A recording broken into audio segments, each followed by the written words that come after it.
High বন্ধুরা, তোমরা সবাই কেমন আছো? আশা করি ভালো আছো, আমরাও ভালো আছি। Welcome back to my channel baby mom Puja. তো দেখো, আজকে আমরা সকাল সকাল বেরিয়ে পড়েছি। কোথায় যাচ্ছি বলো তো? তোমরা জানোই তো, গতকালকে ভোট হয়ে গেছে, তো আমি যাচ্ছি সেই ভোট দিতে। প্লাস হচ্ছে আমার মেয়ের একটুখানি মান্থলি একটা চেক আপ আছে, তো সেই চেক আপটাও করাতে যাচ্ছি। তো দেখো, বেরিয়ে পড়েছি। এই যে, এটা হচ্ছে আমাদের পাশের বাড়ির পাখি মিমিদের বাড়ি। তো পাখি মিমি আমার মেয়েকে বেবি বলে ডাকে, তা ওকে বলছে, বেবি টাটা, তুমি কিন্তু চলে আসবে আজকে। এই দেখো, ওদের দোকানে চলে এসেছি। দেখো, ও ঘর থেকে এসে বেবিকে আবার নিয়েছে কোলে। আমাকে বলছে কি, পূজা দিদি আমাকে একটু ভিডিও করো, আমাকে নাও।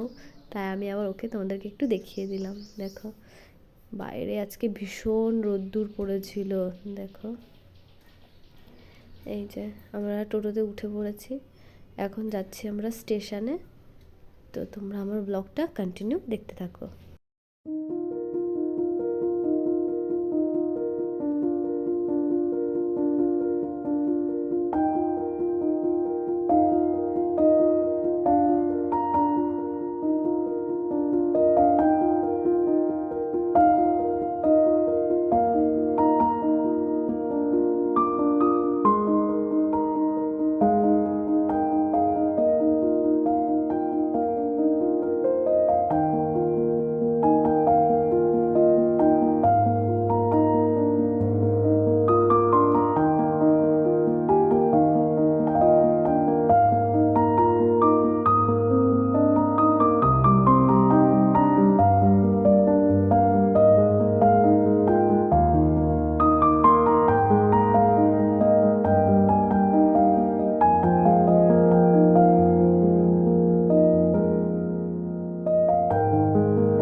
তো দেখো, এরপর আমরা ট্রেন থেকে নেমে গেছি। নেমে মা আর গুল্লু হাঁটতে শুরু করে দিয়েছে, আমি এবার এসে দেখছি স্টেশনটা অনেকটা উঁচু করেছে। কারণ আগেই স্টেশনটা প্রচণ্ড নিচু ছিল, ট্রেন থেকে ওঠানামা করতে খুব অসুবিধা হতো আমাদের। তো যাই হোক, এবার ভালোই হয়েছে, ট্রেনের লেভেলটা আর স্টেশনের লেভেলটা অনেকটা সেম সেম করে দিয়েছে, ভালো। এবার তো আমি আবার মাকে বলছিলাম, মা বাইরে ভীষণ রোদ্দুর, অনেকটা মানে আমাদের স্টেশন থেকে টোটো স্ট্যান্ডটা একটু ভালোই অনেকটাই দূরে, তাই মাকে বললাম ছাতাটা টাঙিয়ে নাও। তো দেখো, ওদেরকে ছাতাটা দিয়ে দিয়েছি। আর আমরা একটাই ছাতা নিয়ে এসেছি, কারণ দুটো ছাতা নিয়ে বাচ্চা নিয়ে খুব অসুবিধা হয় তো যেতে। তাই দেখো, এবার হাঁটতে হাঁটতে আমরা টোটো স্ট্যান্ডের দিকে যাচ্ছি।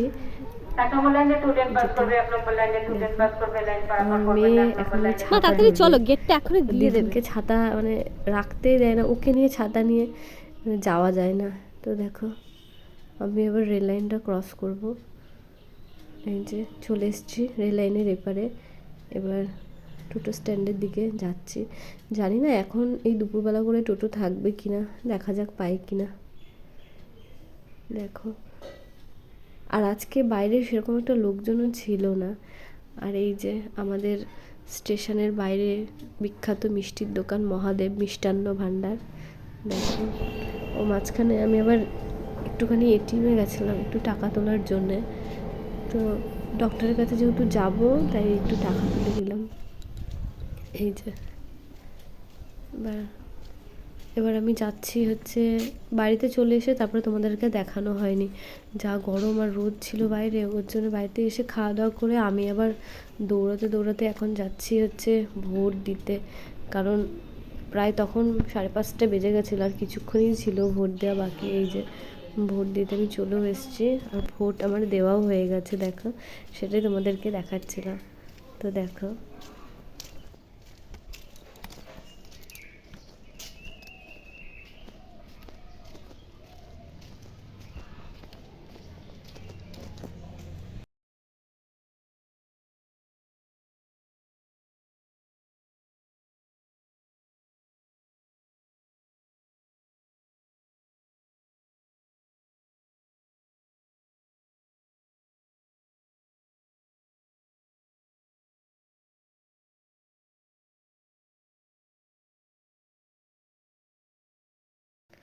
তো দেখো ভোট দিয়ে আমি বাড়িতেও চলে এসেছি।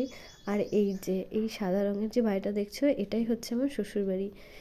এই যে দেখো, এই গেট খুলে এবার বাড়িতে আমি ঢুকছি।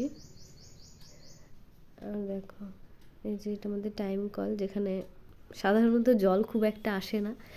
দেখো, এই যে আমার যা এখানটায় লঙ্কা রৌদ্রে দিয়েছিল সেটা দেখালাম। আর এই যে আমাদের বাড়িতে পদ্ম গাছ। এবার আমি আবার একটুখানি আয়নার সামনে রিলস বানাচ্ছিলাম, তো দেখো সেই ভিডিওটাও একটুখানি আবার এর ভেতরে অ্যাড করে দিয়েছি, তোমরা জানিও কেমন লাগছে। আর হ্যাঁ, আমার শর্টসগুলো কিন্তু তোমরা একটুখানি প্লিজ দেখে জানিও কেমন লাগছে। আর এই দেখো, এবার আমরা বাড়ি চলে এসেছি। বাড়ি এসে আজকে ছিল আমার বড় কাকিমার বিবাহবার্ষিকী, তো তারই অ্যারেঞ্জমেন্ট করেছিল। দেখো, এই যে রান্নাবান্নাও শুরু হয়ে গেছে, তো ব্লগটা তোমরা দেখতে থাকো।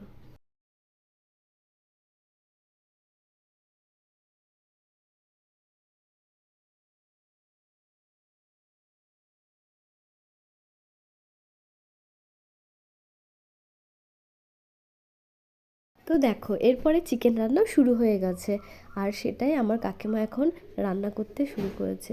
এই দেখো চিকেনের লাল লাল ঝোল, তোমাদের কেমন লাগছে দেখতে? আশা করি সবারই একটু লোভ লাগছে। তো তারপরে দেখো আমি খেতেও বসে পড়েছি। তো বন্ধুরা, আজকের ব্লগটা তোমাদের কেমন লাগলো তোমরা সবাই জানিও। আর আসতে ছিল নদিয়ায় ভোট, আর তোমাদের ওখানে কার কবে ভোট সেটা অবশ্যই আমাকে কমেন্ট করে জানিও। তো আজকের মতো আসছি।